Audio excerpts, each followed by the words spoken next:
kung kanino man niya gustong gastusin yung 50%. Kaya kahit na ano pa pong sales stock ninyo, may intelligence po. Mr. President, kung tayo po hindi natin nagagamit yung intelligence budget natin ng maayos, yung mga leader po ng mga mayayamang bansa na kapitbahay natin, may intelligence po sila na nagagamit. Alam po ng buong mundo na corruption po ang unang problema, pangunahing problema natin ngayon sa Pilipinas.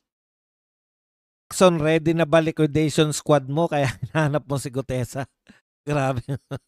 Wag naman ganun. Wag naman nating sabihin niya kay Senator Lacson. Baka gusto niya lang talagang imbitahin.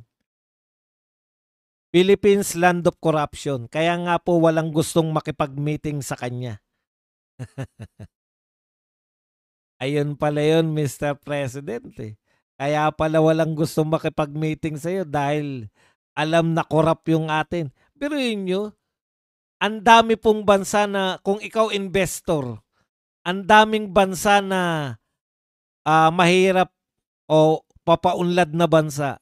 Bakit ka mag-invest sa mahirap na bansa na ang pangunahing problema ay korupsyon, kriminalidad,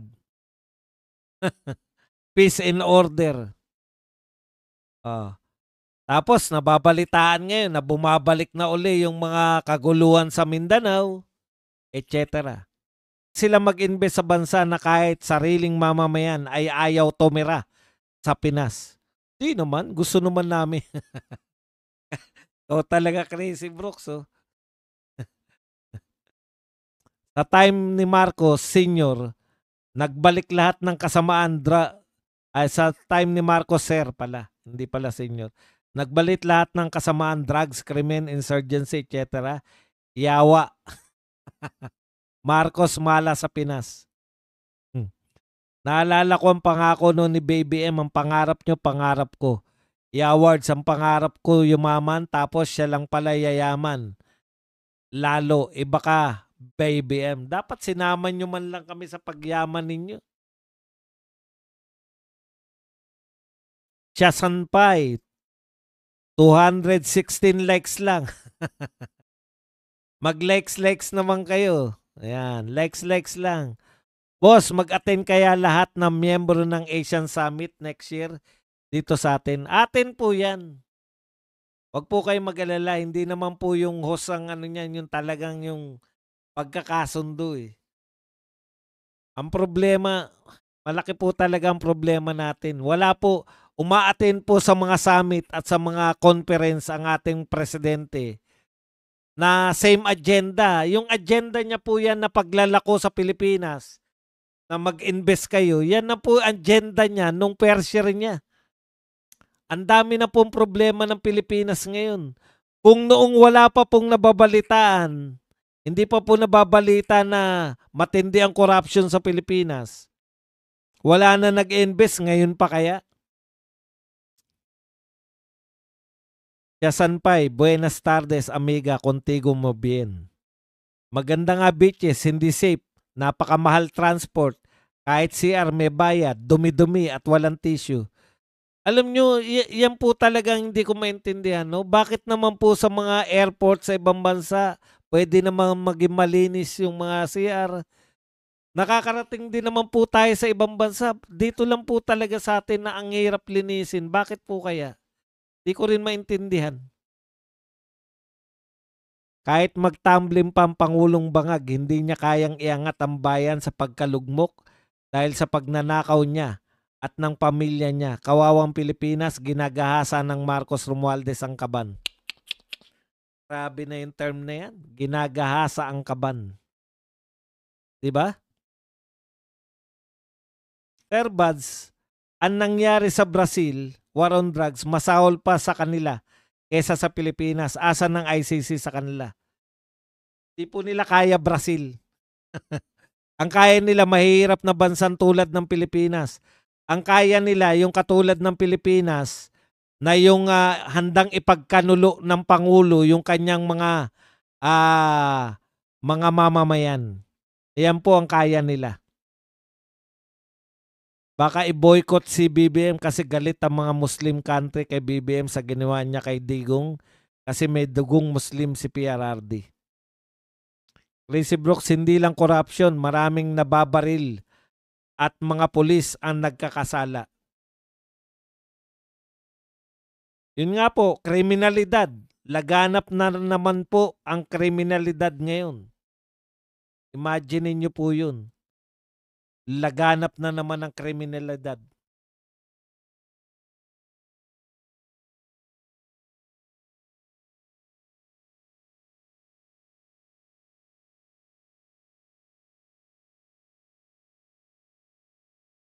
Philippines will be the next Mexico. Iniiwasan si Bangag ng world leaders na para siyang may ketong. Obviously, alam nilang korupsyon ng magpinsan at alam nila na adik si Bangag kaya ayaw nilang makasama ito. Alam po nila yan. May mga intelligence po talaga yung mga yan. Sir Badong, di pinagbayad yung mga nanakaw ng tatay niya. So now, siya naman. Yun na nga di ba? Nalusutan nila nun. Ganun po talaga. Tapos idol niya pa raw ang tatay niya. Dapat gawa ng pelikula si PRRD. Huwag kayong mag-alala. Payani pa yan. Hindi lang po pelikula ang mangyayari dyan. Habang buhay pong pag-aaralan niya si PRRD sa mga eskwelahan. Dahil magiging lalabas po na magiging bayani talaga yan. Boss, kahit na ano pang propaganda ng trolls ni BBM, talagang sinusuka na siya ng taong bayan. Boss, nakita mo yung paghila ng President ng Indonesia kay President of Brunei? Palayo kay BBM, halatang pinapalayo niya kay BBM. Talaga, hindi ko nakita eh. Eric Ramos.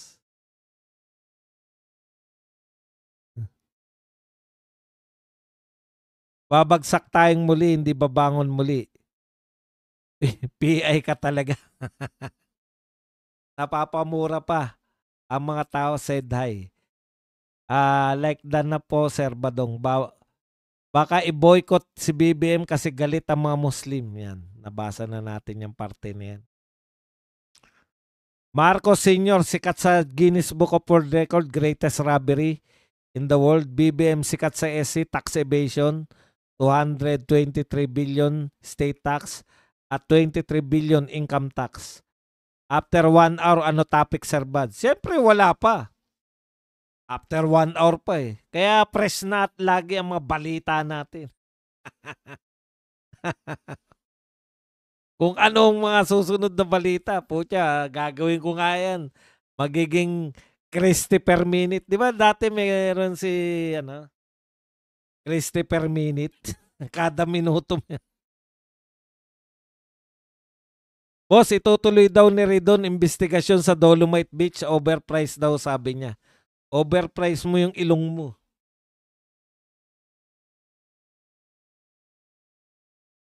Imbestiga lang na imbestiga. Talagang ganun. Kailangan yung i-divert di ba? Kailangan yung mag-divert ng mga issue. Palabas dito sa inyong mga photo ops na lang ang pinagmamalaki ni BBM, hindi na pledges. Wala nang pledges. Dati kada may atinan siya, may pledge pang naiuwi. Ngayon kahit pledge na lang, wala na po talaga. Si Castro nag-concert na lang sa Korea para din ma-board si BBM doon. Boss, for example, dilawan yung politiko tapos kinampihan ni Duterte sa desisyon. Kakampihan mo rin, di kaya balimbing pa ganun? Alam mo, King Lopez, kung nakasubaybay ka rito, matagal na po, ang politika po sa Pilipinas ganun. No? Kalaban mo ngayon, kakampi mo sila pag presidente ka na. Sa tingin mo ba yung mga congressman nakakampi ni Duterte? Sa tingin mo yung original na congressman lang nakakampi niya ba nung tumakbo siya? Di hindi sana sa kanya majority. 'Di ba? Kaya majority yun, nagbabaliktaran. Hindi po si Duterte ang bumabaliktad. Yung mga politiko po. Wag nyo nang problemahin yun. Kaya na po ng mga politiko yun. Ang importante, masusunod yung kagustuhan. Bakit ba napaka-negative mo? Lagi ganyan ang ano mo eh. 'Di ba? Ganyan ang politika. Ang politika, pag nanalo na yung Duterte, magbabaliktarin yan lahat. Di mo pa rin ba naintindihan ng politika sa Pilipinas? Pag ikaw presidente, tatanggihan mo ba yung mga bumabaliktad? Hindi mo tatanggihan yan dahil gusto maging kakampi. Oh, ganun ang politika. Sa Pilipinas, ganun. Once na bago na presidente, lahat ng congressman, majority, babaliktad na. Kaya kung ngayon lang kayo nakasubaybay, magtataka talaga kayo kung paano nangyari yun. Pero kung noon pa po kayo sumusubaybay sa politika, makikita nyo po yung trend. Lahat yan magbabaliktaran pag bago na presidente.